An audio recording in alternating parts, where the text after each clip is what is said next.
After a start to the season filled with emotion, drama and high stress levels, it was nice of Arsenal to lower our collective heart rates with a nice win against Leicester.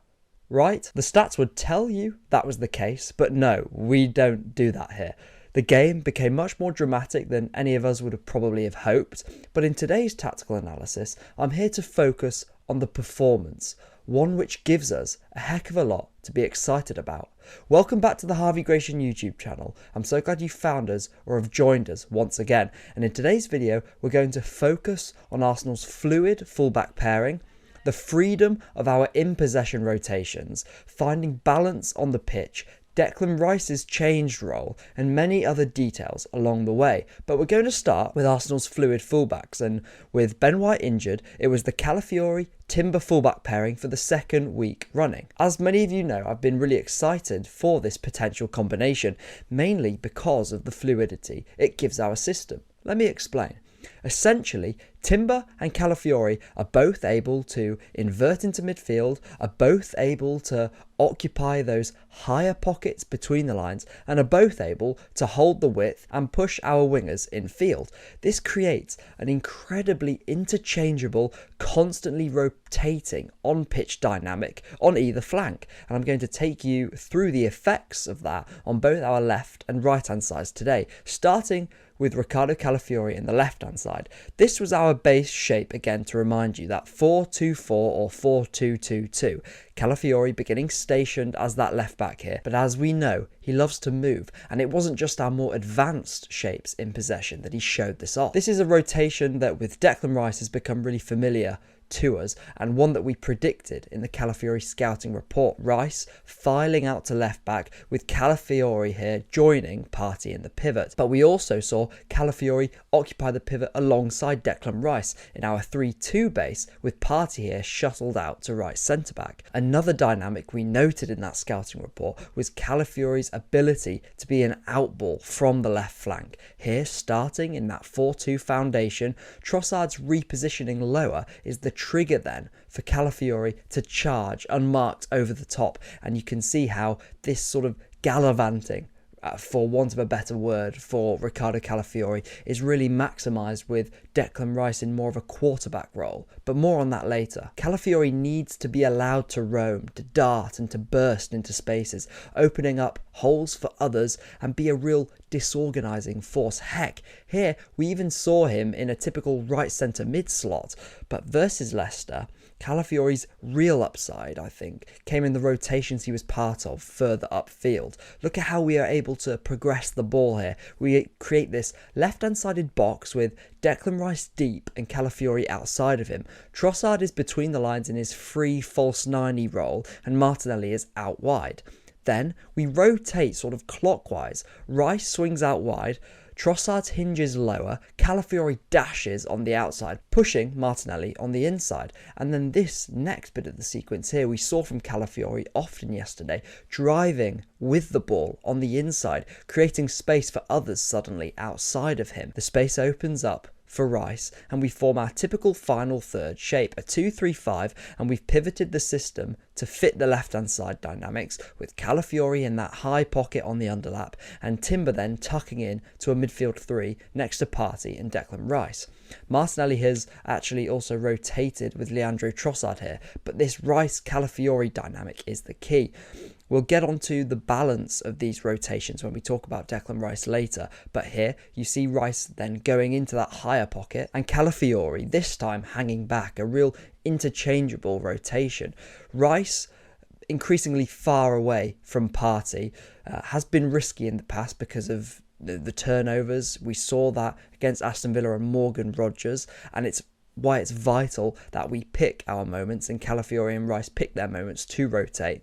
But Calafiori, of course, also offers us a large part of the bulletproofing in our rest defence, a sturdier presence, even if Rice is higher alongside Thomas Partey. For Leicester, there is a level of unpredictability in these rotations that creates indecision. Either Calafiori or Declan Rice in this example could burst through the half space with the other sliding them through with a pass, but it's Declan Rice who goes high, and Calafiori's left-footedness really opens up the passing lane to Rice nicely. So, Two little details have come from Calafiori's presence on the left-hand side here. His left-footedness and also the space he creates for others.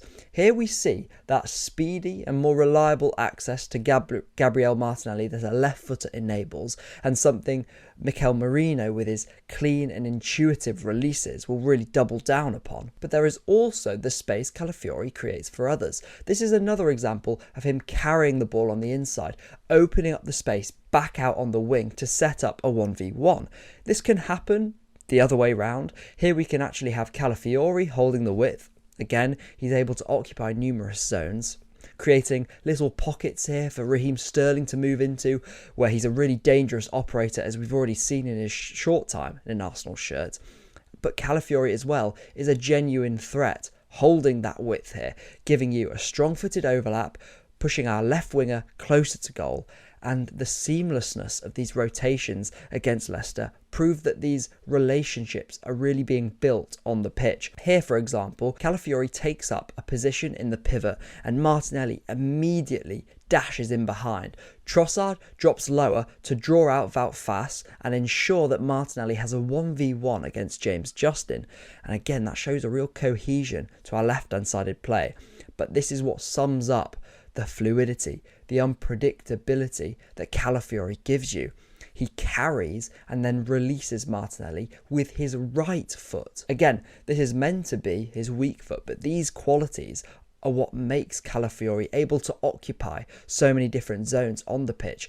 Here he receives on the right hand side of a pivot this time with his right foot. He's able to play with lots of different angles. Speaking of the right hand side, let's turn our attention to the other free-flowing fullback in Jurrien Timber. See how our shape swivels here, forming that same 2-3-5, but with Calafiori this time tucked next to Rice and Partey, who have both shifted right because Timber has gone high and wide and pushed Saka closer to the middle. Again, Timber is able to take up each and every zone that Calafiori can, actually probably with more subtlety too. Again, we're talking about someone who could well be the most versatile defender in Europe. Timber himself was often released on the underlap and was the main source in terms of his movement of dynamism on that right flank. But this passage shows how interchangeable things are. Timber here shows his wide-ranging skill set and finds Trossard between the lines, who is rotated with Kai Havertz. Trossard then finds Saka and now overlaps our captain for the day,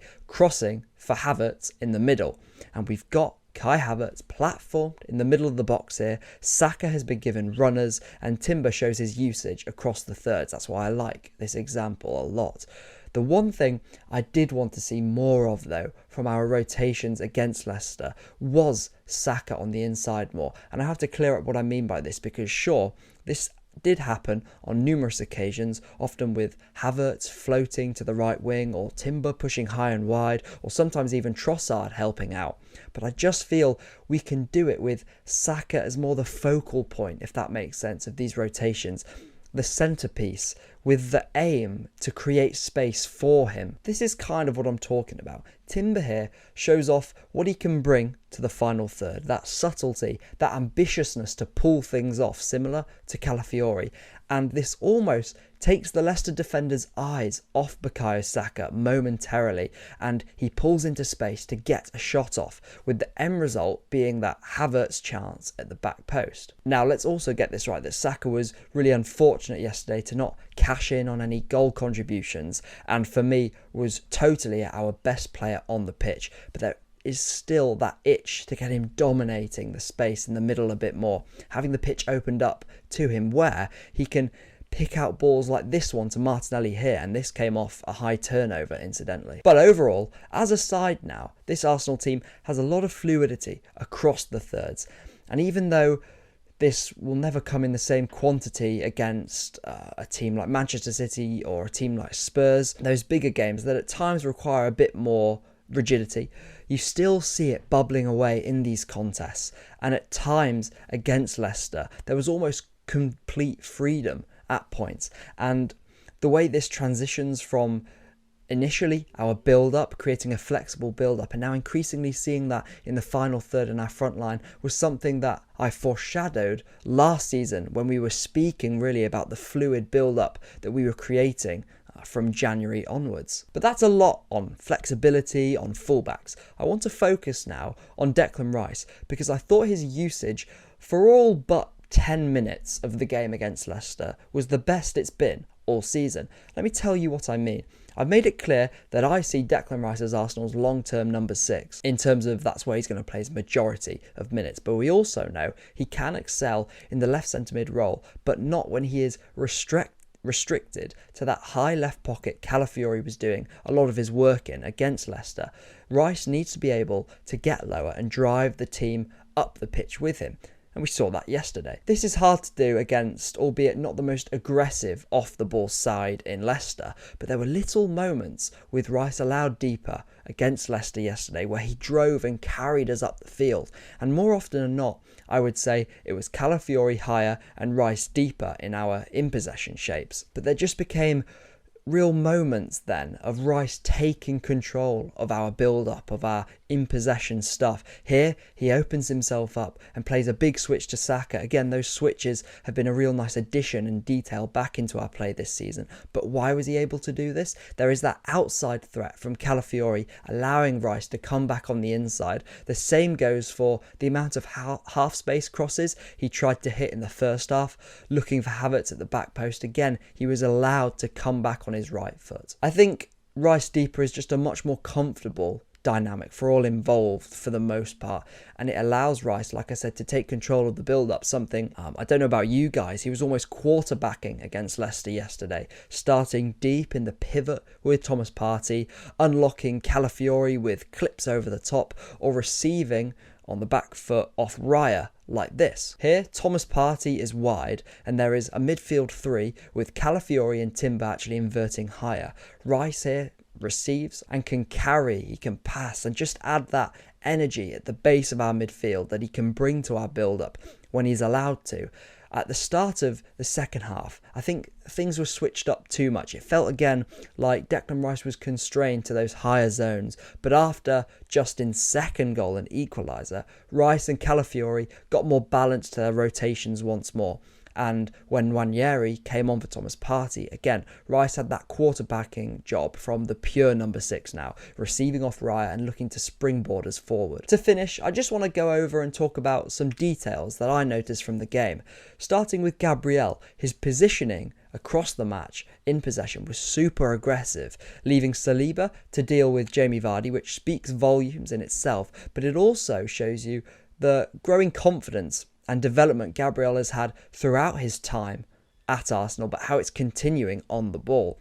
And this may be a knock-on effect from Calafiori's arrival. And look, Gabriel is never going to be a libertine on the ball. He's not that off-the-cuff type player. He's always going to be a bit more within himself.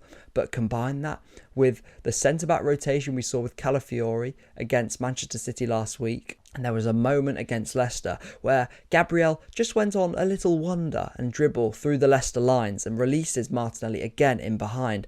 And these 1 or 2 moments across a season could really be the difference. On other individuals, I've got singular videos on Nwaneri and Calafiori in the works for you guys. So stay tuned for that. But let's also talk about Martinelli quickly. There's been a lot of talk on this channel about how he can create conditions to really suit Martinelli much more.